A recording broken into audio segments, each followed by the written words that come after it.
Praise the Lord. परमेश्वर का हृदय से हम धन्यवाद देते हैं आज की खूबसूरत शाम के लिए, सुंदर मौसम के लिए, सुंदर माहौल के लिए और प्रभु की उपस्थिति जो हमारे बीच में बनी रही। आज सुबह से अब तक हमने प्रभु के दूतों को अपने संग पाया। हमने घर में रह के, घर से बाहर निकल के बहुत से कामों को किया, लेकिन प्रभु जानता था आज उसके बेटे और उसके बेटी प्रभु की महिमा करेंगे आज शाम को, और उसने हमें सुरक्षा दी और आज के जीवन में, आज के दिन में उसने हमें जोड़ दिया कि हम मिल के उसके नाम की महिमा करें। हम हृदय से धन्यवाद देते हैं आगरा मसीह मंडली का, जो बार बार हमें अवसर देती है, अपने पेज पर आमंत्रित करती है कि हम उनके पेज पे आके प्रभु के वचनों को बांटने पाएं। हम धन्यवाद देते हैं अनुपम डेविड साहब को और साथ ही शबनम डेविड बहन को। प्रभु इन दोनों को बहुत तायत की आशीष दे, क्योंकि ये प्रभु के वचन को प्रभु फैलाने के लिए, प्रभु के राज्य के लिए काम कर रहे हैं। प्रभु इनको, इनकी टीम को, इनके परिवार को बहुत तायत की आशीष और बरकत दे। हम स्वागत करते हैं अपने सभी दर्शकों का जो निरंतर हमारे साथ जुड़े रहते हैं।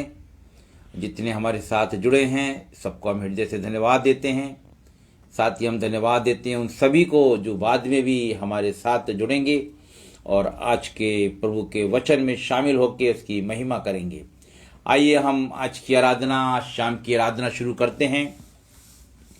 हम एक गीत गाएंगे, प्रभु का धन्यवाद करूंगा। बड़ा खूबसूरत गीत प्रभु के धन्यवाद के लिए, क्योंकि वो धन्यवाद, स्तुति और प्रशंसा के योग्य है। प्रभु का धन्यवाद करूंगा, उसकी संगति में सदा रहूंगा। साथ चलूंगा मैं जय जरूर पाऊंगा, साथ चलूंगा मैं जय जरूर पाऊंगा। प्रभु का धन्यवाद करूंगा। देगी मुझे दुनिया कभी भी कोई दुखी और शांति आराम, ना देगी मुझे दुनिया कभी भी कोई दुखी और शांति आराम।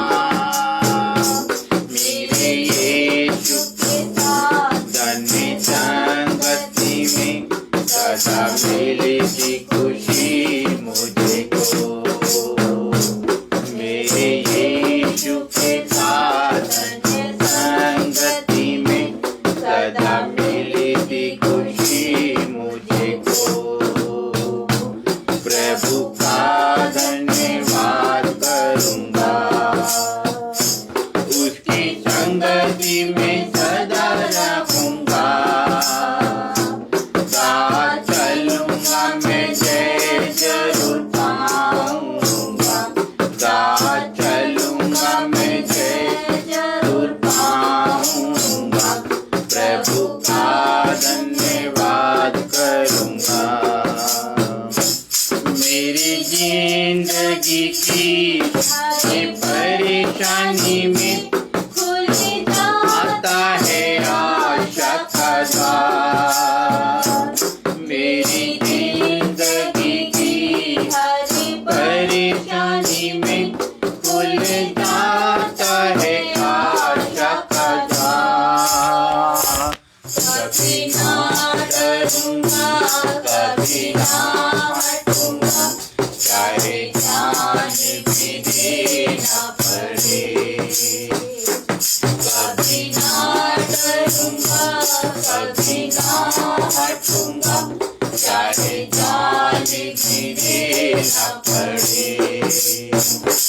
प्रभु का धन्यवाद करूंगा, उसकी संगति में सदा रहूंगा।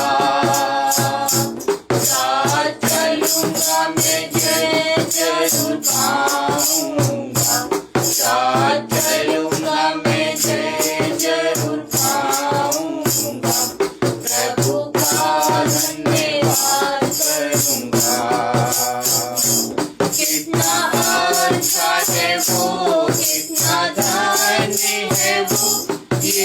ही मेरे जीवन का साथी। कितना अच्छा है वो, कितना धन्य है वो, यीशु ही मेरे जीवन का साथी। मेरी जरूरतों को पूरी करता है वो, कोई घटी नहीं मुझे को। मेरी जरूरतों को पूरी करता है वो, कोई घटी नहीं मुझे को। प्रभु का धन्यवाद करूंगा, उसकी संगति में सदा रहूंगा। साथ चलूंगा मैं जरूर पाऊंगा, साथ चलूंगा मैं जरूर पाऊंगा। प्रभु का धन्यवाद करूंगा। मेरी आयु के दिन पग पग में सदा तेरी सेवा को पूरी करूंगा। मेरी आयु के दिन पग पग में सदा तेरी सेवा को पूरी करूंगा। एक बाकी समान चलता रहूंगा, तेरी महिमा मेरी कामना। एक बाकी समान चलता रहूंगा, तेरी महिमा मेरी कामना। प्रभु का धन्यवाद करूंगा, उसकी संगति में सदा रहूंगा। साथ चलूंगा मैं जरूर पाऊंगा, साथ चलूंगा मैं जरूर पाऊंगा। प्रभु का धन्यवाद करूंगा। आइए हम प्रार्थना में जाएं। हम अपनी विनती निवेदन और धन्यवाद की प्रार्थना प्रभु के सन्मुख लाएं। धन्यवाद धन्यवाद धन्यवाद सेनाओं के यहोवा, दयालु प्रेमी पिता, हमारे जीवन के रक्षक, हमारे निगहबान, हमारे जीवन में दी हुई तमाम खुशियों के मूल, हमारे शरण स्थान, हमारे ऊंचे गढ़, धन्यवाद धन्यवाद और धन्यवाद देते हैं। दिल की गहराइयों से धन्यवाद देते हैं कि प्रभु यीशु मसीह तू हमें चुन लेता है, लाखों करोड़ों की भीड़ में से चुन लेता है कि हम अपने मुख से तेरे नाम की महिमा, तेरे नाम की स्तुति, प्रशंसा और तारीफ करने पाएं, क्योंकि तू धन्यवाद के योग्य है। प्रभु यीशु मसीह, हम प्रार्थना करते हैं आगरा मसीह मंडली के लिए। प्रभु यीशु मसीह, जिस मंडली को, जिस सेवकाई को तूने बनाया है कि तेरे राज्य को फैलाएं, तेरी वचन को फैलाएं, और प्रभु तू निरंतर अपने राज्य के लिए इस मंडली को इस्तेमाल कर रहा है। प्रभु यीशु, हमारी प्रार्थना है भाई अनुपम डेविड साहब के लिए। प्रभु यीशु बड़ा प्रयास करते हैं, बड़ी मेहनत करते हैं तेरे वचन को फैलाने के लिए। बहन शबनम डेविड के लिए भी प्रभु यीशु मसीह धन्यवाद दिया चाहते हैं प्रभु, और प्रार्थना करते हैं ये दोनों जो तेरे राज्य के लिए काम कर रहे हैं, प्रभु यीशु इसका प्रतिफल वो किसी रीति न खोने पाए। ये अपने परिवारों में प्रतिदिन तेरी नई नई आशीषों को देखने पाए। इस मंडली से जुड़े हुए प्रत्येक सदस्य के लिए जो किसी भी रूप में इस मंडली की सहायता करता है, बड़ी आशीषों का हिस्सेदार होने पाए। तमाम उन तेरे वचन के सेवकों के लिए, दासों के लिए प्रार्थना करते हैं जो इनके पेज पर आके तेरे वचन को बांटते हैं। प्रभु उन्हें भी तू बहुत सी आशीष देना, उन्हें भरपूरी का तेरे वचन का ज्ञान देना, अच्छी भाषा देना कि वह की गंभीरता को सरल भाषा में तेरे लोगों के बीच में रखने पाएं। हम विनती करते हैं अपने सभी दर्शकों के लिए जो आज हमारे साथ इस ऑनलाइन वर्शिप में जुड़े हुए हैं प्रभु, यदि किसी बोझ के साथ बैठे हैं, किसी चिंता या परेशानी में है, तो यीशु तेरे नाम से उनकी तमाम चिंता परेशानी बोझ दूर होने पाए। यदि किसी दुख तकलीफ बीमारी कमजोरी की हालत में है, प्रभु यीशु मसीह वो चंगाई को पाए। और धन्यवाद देते हैं प्रभु, इन्होंने जो तेरे वचन को महत्व दिया है, संसार के कामों को छोड़ा है और तेरे वचन को सुनने के लिए अपने चित्त को लगाया है। प्रभु बड़ी आशीष देना। और जितने तेरे बेटे और तेरी बेटी इस वचन को बाद में भी सुनेंगे, यीशु मसीह तेरी किसी भी उत्तम आशीष से दूर ना रहने पाए। पूरी आराधना सभा को हम तेरे हाथों में देते हैं प्रभु। यीशु मसीह किसी तरह की कोई बाधा ना आने पाए। बड़ी आज़ादी के साथ, बड़े अधिकार के साथ हम तेरे नाम की महिमा करने पाए। हमारा विश्वास है तूने हमारी प्रार्थना को सुन लिया है। हम अपने उद्धारकर्ता यीशु नासरी के नाम से मांगते हैं, आमीन आमीन। आइए हम वचन पढ़ेंगे। भजन संहिता 103 बड़ा परिचित सा भजन है। 103 उसकी पहले वचन से लेके 10 वचन तक हम पढ़ेंगे।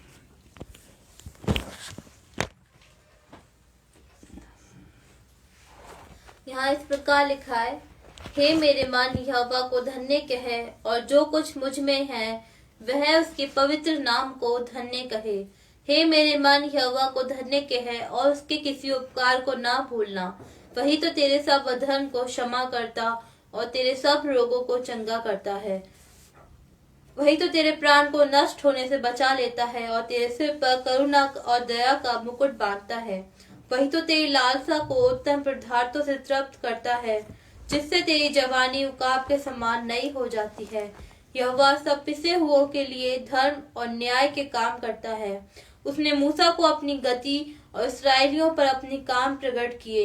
यहोवा दयालु और अनुग्रहकारी, विलंब से कोप करने वाला, अति करुणा में है।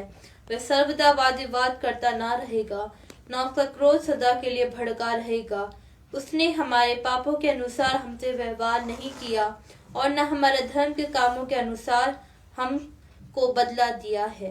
परमेश्वर के वचन के पढ़े और सुने जाने पर आशीष हो। आमीन आमीन।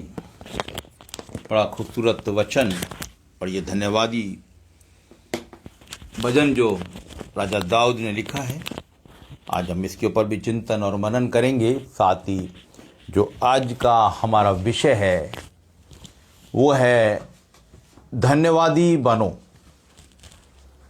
और हम मसीहों के लिए ये बड़ा ज़रूरी है कि हमारा जीवन प्रार्थना से भरा हो, हमारा जीवन विश्वास में मजबूत हो। और तीसरी महत्वपूर्ण बात यह है हम मसीहों के लिए कि हमारा हृदय धन्यवादी हो, विशेष प्रभु के लिए। जैसा कि अभी हमने चंद वचनों में पढ़ा कि वही तो हमारे सारे रोगों को चंगा करता है, आने जाने में हमारी हिफाजत करता है, हमारे गुनाहों का लेखा नहीं लेता है। वो दयालु है, कृपालु है, अनुग्रहकारी है। इसलिए हमारे धार्मिक जीवन का एक महत्वपूर्ण हिस्सा है कि हम धन्यवादी बने रहें।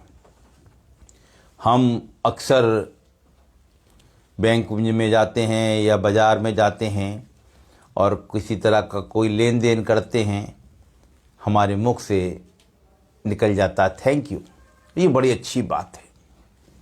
कोई हमारे बच्चों को चॉकलेट दे देता है, टॉफ़ी देता है, हम बच्चे से कहते हैं बेटा थैंक यू बोलो। बड़ी अच्छी बात है कि हम अपने बच्चों को भी वो शिक्षा देते हैं और हम भी अपने जीवन में इसका अनुसरण करते हैं कि कोई हमारे साथ कोई काम करता है तो उसके बदले में कम से कम अपने मुंह से 2 शब्द कह के उसे धन्यवाद तो अवश्य दें। हम वचन में से जब आपसे बातचीत करते हैं तो हम एक प्रार्थना प्रतिदिन करते हैं। हर मसीह भाई और बहन एक प्रार्थना जरूर करता है जिसे हम कहते हैं प्रभु की प्रार्थना या आए हमारे बाप की दुआ।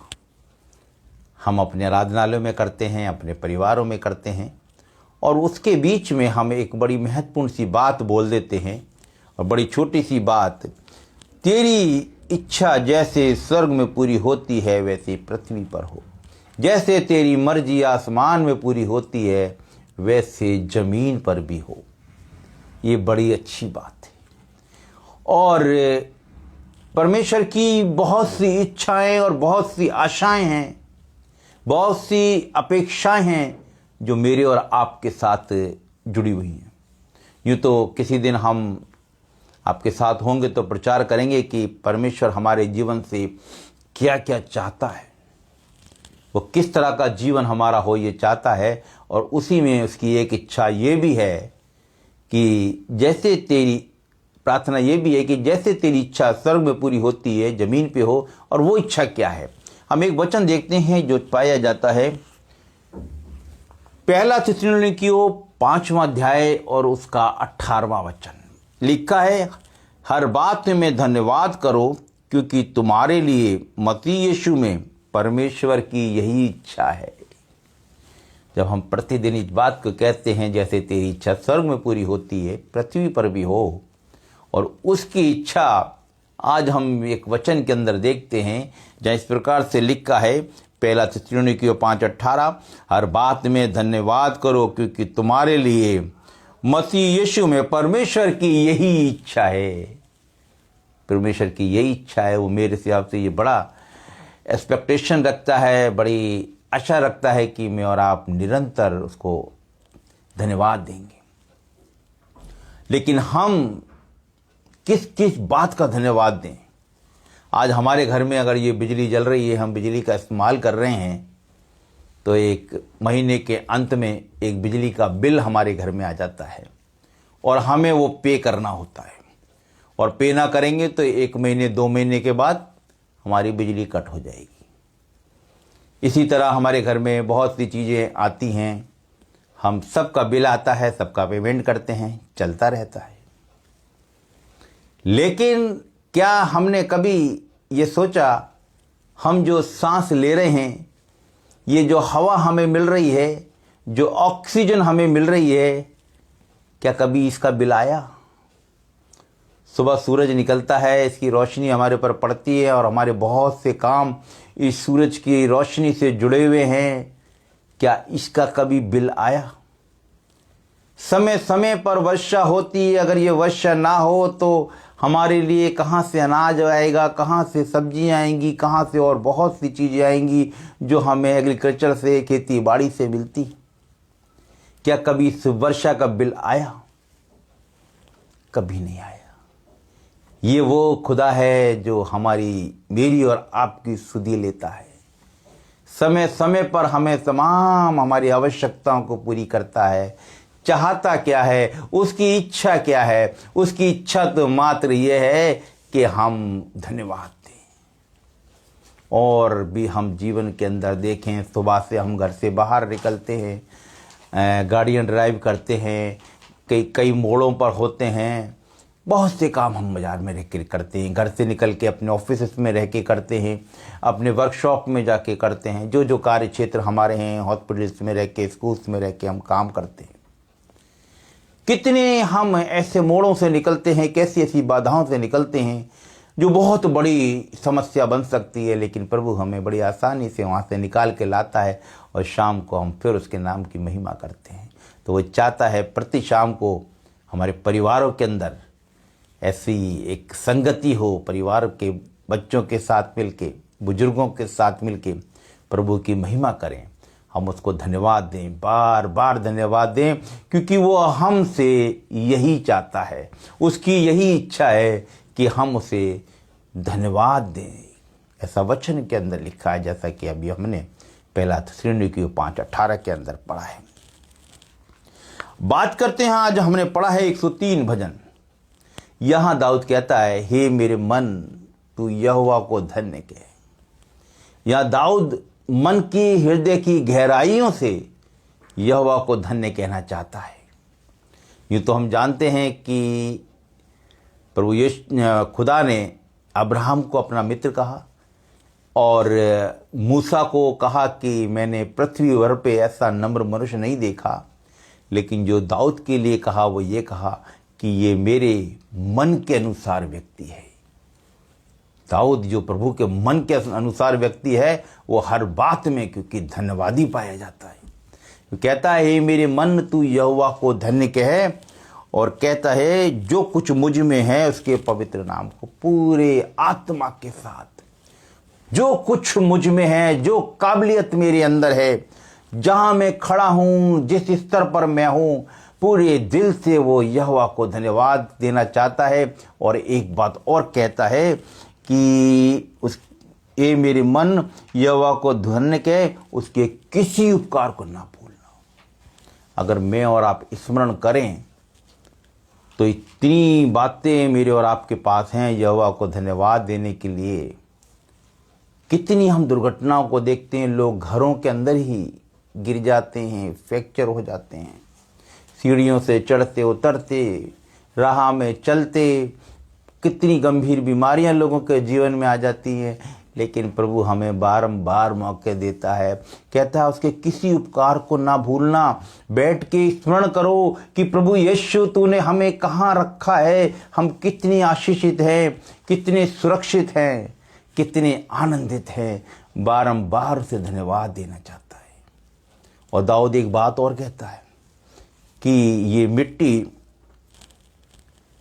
वचन 30:9 में लिखा है, जब मैं कब्र में चला जाऊंगा तब क्या मेरे लहू से क्या लाभ होगा, क्या मिट्टी तेरा धन्यवाद कर सकती है।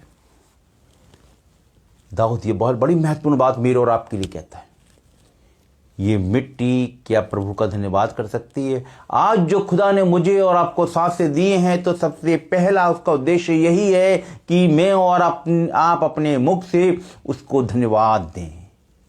दाऊद कहता है कि मैं यही जीवन जो है ये धन्यवाद के लिए है।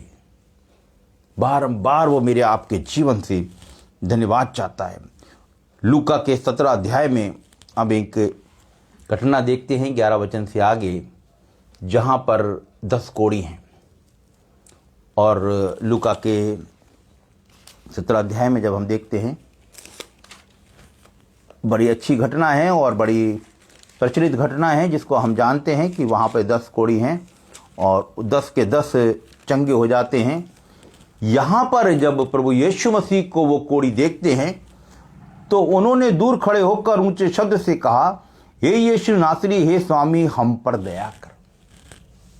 और आगे वचन में लिखा है, उसने हम पर दया कर, उसने उन्हें देखकर कहा, जाओ अपने आप को याजकों को दिखाओ। और कोई इसके बीच में, कोढ़ियों के प्रभु यीशु मसीह के बीच में और कोई बात नहीं हुई।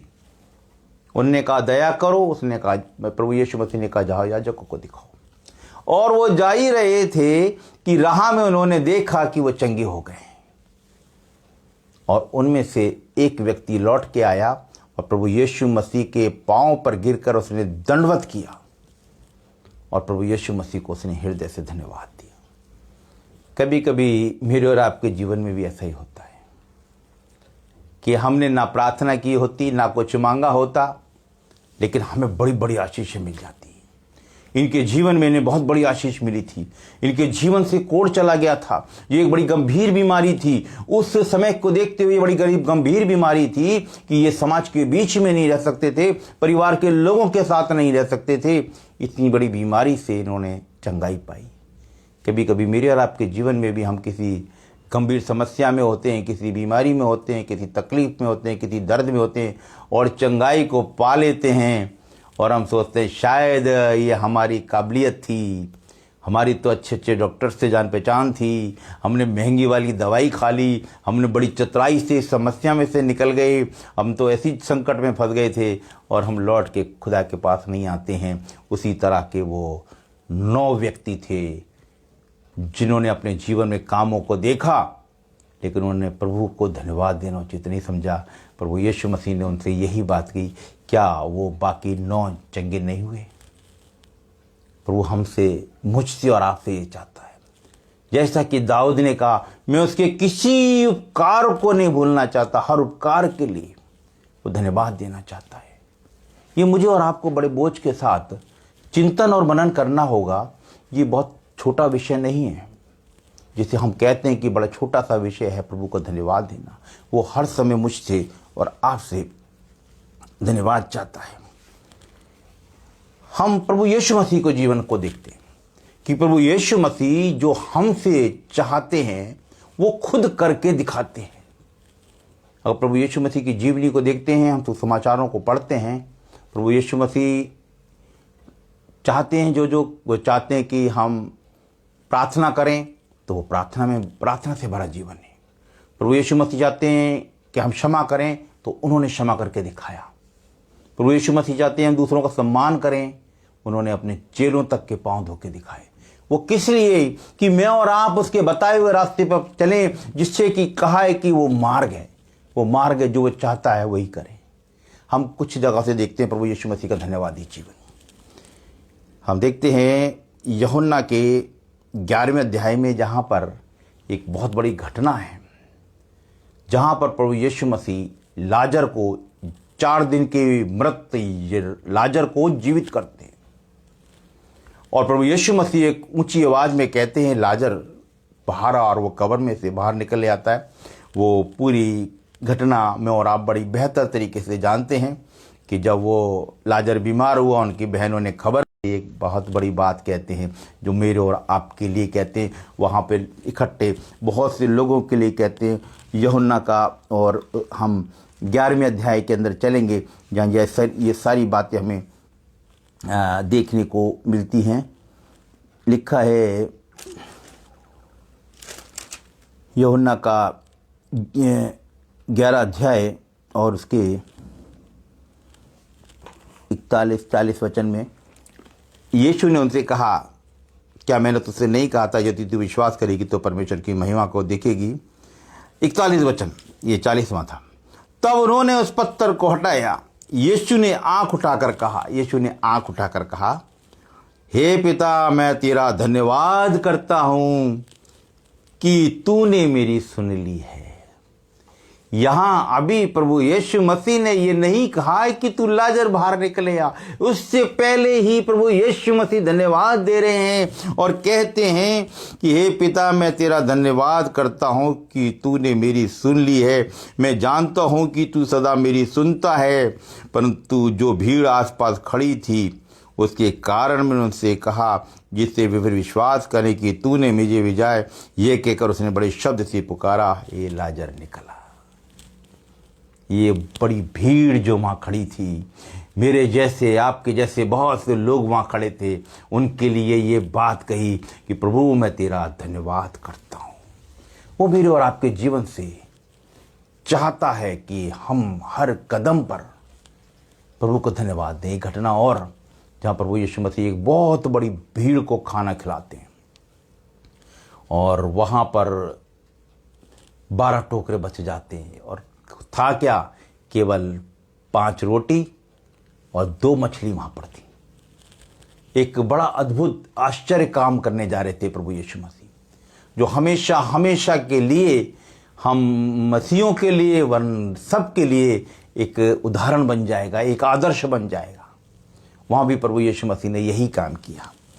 लूका का 9वां अध्याय और उसका 16वां वचन, तब उसने 5 रोटी और 2 मछलियाँ ली। ये प्रभु यीशु मसीह ने उस जो कुछ था, बेशक थोड़ा था, उसने उनको हाथ में ली और स्वर्ग की ओर देखकर धन्यवाद किया। सबसे पहले उसने धन्यवाद किया और फिर उन्होंने चेलों को दी। चेलों ने लोगों को दी, जिन्हें कतार में बैठा रखा था। लोगों ने जी भर के खाया।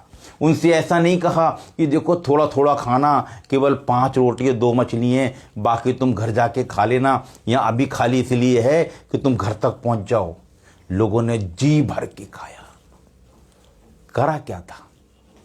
धन्यवाद दिया था। कभी कभी हम बड़े परेशान हो जाते हैं जब हम देखते हैं कि तो बहुत कम है, हमारे आमदनी बड़ी कम है, खाने के लिए बहुत सामग्री हमारे पास नहीं है, बड़े विचलित, बड़े परेशान हो जाते हैं। प्रभु मुझसे और आपसे यही चाहता है, चाहे थोड़ा हो, धन्यवाद करो। स्वर्ग की ओर उसने आंखें उठाई और धन्यवाद किया और धन्यवाद के साथ उसने बांटा। प्रभु ने चेलों को दिया, चेलों ने भीड़ को खिलाया और जी भर के लोगों ने वहाँ खाया। और खाने के बाद आशीष 12 टोकरे और बच जाते। कितनी महत्वपूर्ण बात है। ये घटनाएं बड़ी छोटी छोटी हैं। हम संडे स्कूल से इन कहानियों को सुनते आ रहे हैं, सीखते आ रहे हैं, लेकिन वचन के अंदर बहुत सारी बातें हैं जो लिखी जा सकती थी, लेकिन कुछ ही बातें लिखी गई हैं जो मेरे और आपके जीवन से सीधा संबंध रखती हैं।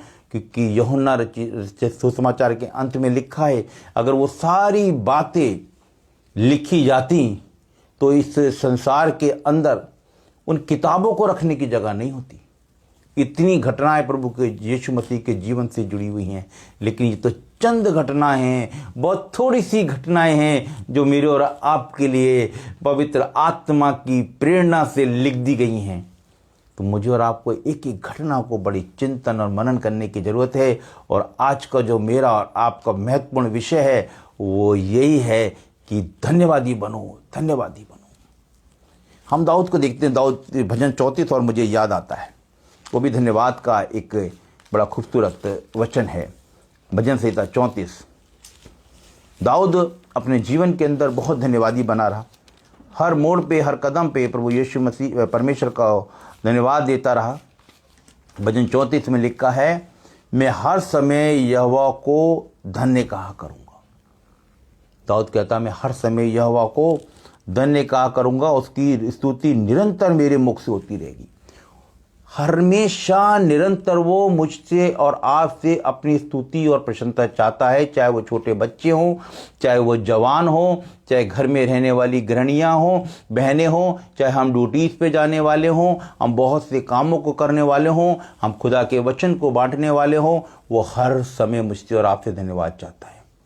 बच्चा स्कूल से निकले, प्रभु यीशु तुझे धन्यवाद देता हूँ कि मैं इससे योग्य हूँ कि मैं स्कूल जा सकता हूँ। मैं धन्यवाद देता हूँ मेरा अच्छे स्कूल में एडमिशन हुआ है। मैं धन्यवाद देता हूँ मेरे आने जाने में तूने सुरक्षा की है। बहनें हैं, घर में रह के काम करती हैं, खाना बनाते बनाते, घर के कामों को करते करते प्रभु की महिमा कर सकती हैं, गीतों को गा गा के। हम काम और नौकरियों पे जाते हैं, अलग अलग साधनों से चल के जाते हैं। ऑफिस में कई तरह के अन्य जाति लोग मिलते हैं, हमारे अधिकारी होते हैं, कई कई बड़े क्रोधी और बड़े कठोर अधिकारी होते हैं। हमारा पूरा दिन भला होता है, हमें तरक्कियां मिलती हैं, बड़ी बड़ी बातें हैं। हर समय दाऊद कहता है, हर परिस्थिति, हर हाल में धन्यवाद देना चाहता है। लिखा है, मेरे साथ यहोवा की बड़ाई करो और आओ हम मिलकर उसके नाम की स्तुति करें। मैं यहोवा के पास गया, उसने मेरी सुन ली और मुझे पूरी रीति से निर्भय किया। जिन्होंने उसकी ओर दृष्टि की उसने ज्योति पाई, और जिन्होंने उसकी ओर दृष्टि की उसकी ओर दृष्टि की और धन्यवाद दिया, उसने ज्योति को पाया, प्रभु यीशु मसीह को पाया। ज्योति प्रभु यीशु मसीह को बताती है। यहोवा के डरवैयों के चारों ओर उसके दूत छावनी किए हुए से बचाता है। जब हम अपने घरों से बाहर निकलते हैं, अपने कार्य क्षेत्र में होते हैं, यहोवा के दूत हमारे चारों ओर होते हैं, हमारी रक्षा करते हैं। हर दुर्घटना से, हर ऐसी अप्रिय घटना से हमें बचाए रहते हैं, क्योंकि वो यही चाहता है कि शाम को हम अपने घर में बैठेंगे, अपने बच्चों को बुलाएंगे, अपने घर के बुजुर्गों के पास बैठ के हम प्रभु को महिमा देंगे। ये वो मेरे और आपके जीवन से चाहता है। हमने देखा प्रभु यीशु मसीह के जीवन को, हम देख रहे हैं दाऊद के जीवन को। पौलुस अपनी पत्रियों में अलग अलग कलीसियाओं को पत्र लिखता है और मेरे और आपसे जुड़े जीवन के हर पहलू के विषय में लिखता है कि हमें सुबह से शाम तक हमें जो जो काम करने हैं वो मुझे और आपको बताता है। पुराने नियम में हम देखते हैं कि भविष्यवक्ताओं के द्वारा, मूसा के द्वारा व्यवस्था दी, उसके द्वारा। नए नियम में आते हैं प्रभु यीशु मसीह के द्वारा, और उसके बाद हम देखते हैं कि पौलुस के द्वारा जो बातें बताई गई हैं वो बताई इसलिए गई हैं कि मैं और आप उसका पालन करें। और यही मेरी और आपकी धार्मिकता है, यही मेरा आपका प्रभु के नज़दीकी में रहना है, यही मेरे और आपका प्रभु के बताए रास्ते पर चलना है। तो पौलुस देखो अपनी पत्नियों के अंदर लिखता है, 2 कुरिन्थियों और 9वां अध्याय और उसके 15वें वचन के अंदर लिखता है, 2 कुरिन्थियों 9वां अध्याय और उसके 15वें वचन में लिखा है, परमेश्वर और उसके उस दान के लिए जो वर्णन से बाहर है, धन्यवाद करो। उसके उस दान के लिए, उसके उस अनुग्रह के लिए, उसकी उस दया के लिए जो वर्णन से बाहर है, उसका धन्यवाद करो। ऐसा हम देखते हैं 2 कुरिन्थियों 9वां अध्याय और उसकी 15वें वचन के अंदर। और भी हम बहुत सी बातों को देखते हैं जहाँ धन्यवादी बातें लिखी जाती हैं, बहुत से धन्यवाद के विषय लिखे जाते हैं।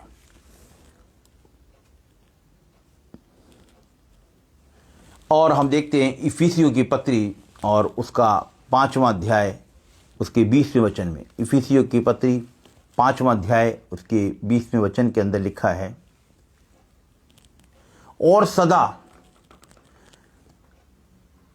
लिखा है, और सदा सब बातों के लिए हमारे प्रभु यीशु मसीह के नाम में परमेश्वर पिता का धन्यवाद करते रहो। मसीह के भय में एक दूसरे के अधीन रहो।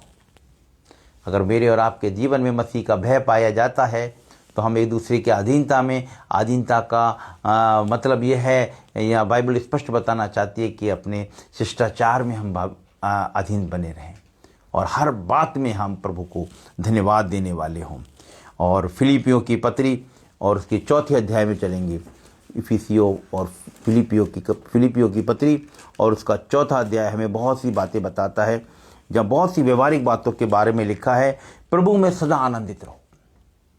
जब हम आनंदित होंगे तभी हम प्रभु में धन्यवादी बने रहेंगे। लिखा है, प्रभु में सदा आनंदित रहो। मैं फिर कहता हूँ, आनंदित रहो। तुम्हारी कोमलता सब वस्तुओं पर प्रकट हो। प्रभु निकट है। किसी भी बात की चिंता मत करो, परंतु हर एक बात में तुम्हारे निवेदन, प्रार्थना और विनती के द्वारा धन्यवाद के साथ परमेश्वर के सन्मुख उपस्थित किए जाएं। मेरी और आपकी प्रार्थना भी जो होना वो धन्यवाद के साथ हो कि प्रभु यीशु मसीह तूने आज हमें किस स्तर पे रखा हुआ है। बहुत सी प्रार्थना को करने से पहले, अपनी बहुत सारी फिर लिस्ट को हमें प्रभु के सामने रखने से पहले हमें धन्यवाद देना है कि आज हम इस योग्य तो हैं। जो हम पैटर्न देखते हैं, जो कि आए हमारे बाप की दुआ जिसे हम कहते हैं, जो प्रभु ने अपने चेलों को सिखाई। जब प्रभु यीशु मसीह से चेले प्रभु यीशु मसीह से कहने लगे, यूहन्ना ने तो अपने चेलों को प्रार्थना सिखाई है, तू भी हमें प्रार्थना करना सिखा। तो प्रभु यीशु मसीह ने बड़ी अच्छी प्रार्थना जो उन्हें करने सिखाई, उसका भी यही पैटर्न बताया। सबसे पहले उसने धन्यवाद, उसके बाद अपनी आवश्यकता इसके सामने रखो। बड़ा अच्छा तरीका है ये। इस बात को पौलुस हम देखते हैं कि फिलिपियों की कलीसिया को इस बात को दोहराता है कि हमारे सारे विनती, प्रार्थना और निवेदन धन्यवाद के साथ प्रभु के सम्मुख रखे जाएं। हम कुलुसियों की पत्री को और देखते हैं जो बहुत धन्यवादी विषय के बारे में हमें बताती है। और उसका 3रा अध्याय जो हम देखते हैं, उसका 17वां वचन बड़ा महत्वपूर्ण वचन जो कहलाता है। अक्सर हमने इसके ऊपर प्रचार भी सुना है। इसके साथ साथ हम कुछ वचन और उसके साथ पढ़ेंगे, 16 और 17 पढ़ेंगे। मसीह के वचन को अपने हृदय में अधिकाई से बसने दो। मसीह के वचन को अपने हृदय में अधिकाई से बसने दो और सिद्ध ज्ञान सहित एक दूसरे को सिखाओ और चिताओ और अपने अपने मन में अनुग्रह के साथ परमेश्वर के लिए भजन, स्तुति और आत्मिक गीत गाया करो। ये प्रभु की इच्छाएं हैं जिनके द्वारा हम प्रभु को धन्यवाद दे सकते हैं, प्रभु की महिमा कर सकते हैं। ये वो सारी बातें हैं। इसमें लिखा हुआ है कि अपने अपने मन में अनुग्रह के साथ परमेश्वर के लिए भजन और स्तुति और आत्मिक गीत गाओ, वचन से या काम से, चाहे अपने मुख से कहे हुए वचनों के द्वारा या अपने कामों के द्वारा। अपने काम से जो कुछ भी करो सब यीशु मसीह के नाम से करो। सबसे पहली बात यह है कि जो भी कुछ करो, आप घर से अगर निकलते हैं, आप प्रार्थना करके घर से निकलें। आप कोई नया काम शुरू करने जाते हैं, प्रभु यीशु मसीह के नाम से उस काम को शुरू करें। जो कुछ करो प्रभु यीशु, और उसके द्वारा परमेश्वर पिता का धन्यवाद करो। सबसे महत्वपूर्ण बात आज के विषय में जो हम देखते हैं कि इसका धन्यवाद करो, धन्यवाद करो, धन्यवाद करो। बार बार ये बात हमें देखने को मिलती है प्रभु यीशु मसीह के जीवन से, पौलुस के जीवन से, दाऊद के जीवन से। ये केवल हमने 3 चरित्रों को देखा है जो बार बार हमारे जीवन से वो धन्यवाद को चाहते हैं कि हम बारंबार उसमें धन्यवादी बने रहें। और यही हमारा आज का विषय है कि हमारा जीवन जो प्रभु यीशु मसीह को समर्पित जीवन है, हमारा जीवन धन्यवादी जीवन बना रहे। हर समय हम धन्यवाद कर, जैसा कि हम अपने बच्चों को सिखाते हैं, एक चॉकलेट के लिए भी सिखाते हैं कि बेटा अंकल को या आंटी को या दीदी को थैंक यू कहो। इसी तरह में हर बात के लिए हमें बैठ के सोचना होगा, जैसा कि दाऊद कहता है, उसके किसी उपकार को ना भूलना, अपने मन को संबोधित कर सके, कहता ही मेरे मन यहोवा को धन्य के, उसके किसी उपकार को ना भूलना। आज बड़े बड़े उपकार उसने मेरे और आपके जीवन में करे हैं और वो चाहता है कि हम धन्यवाद दें। और आज की सभा के अंत में वही गीत गाएंगे जो हम अक्सर चर्च में गाया करते हैं। बड़ा अच्छा गीत है वो, धन्यवाद का कोरस है। वो हम गीत गा के जरा गुनगुना के आज की सभा को हम खत्म करेंगे। धन्यवाद धन्यवाद धन्यवाद, सारी आशीषों के सोते धन्यवाद। धन्यवाद धन्यवाद धन्यवाद, सारी आशीषों के सोते धन्यवाद। सारी आशीषें आती ऊपर से, धन्यवाद धन्यवाद धन्यवाद, सारी आशीषों के सोते धन्यवाद। अंत में हम फिर आगरा मसीह मंडली का और भाई अनुपम डेविड साहब का और बहन शबनम डेविड का हम हृदय से धन्यवाद देते हैं कि उन्होंने अपने पेज पर हमें आमंत्रित किया। और हम साथ ही अपने प्रभु यीशु मसीह को धन्यवाद देते हैं कि पूरी सभा के दौरान उसकी उपस्थिति हमारे बीच में बनी रही। प्रभु आप सबको बड़ी आशीष, बड़ी बरकत दे। जय मसीह की।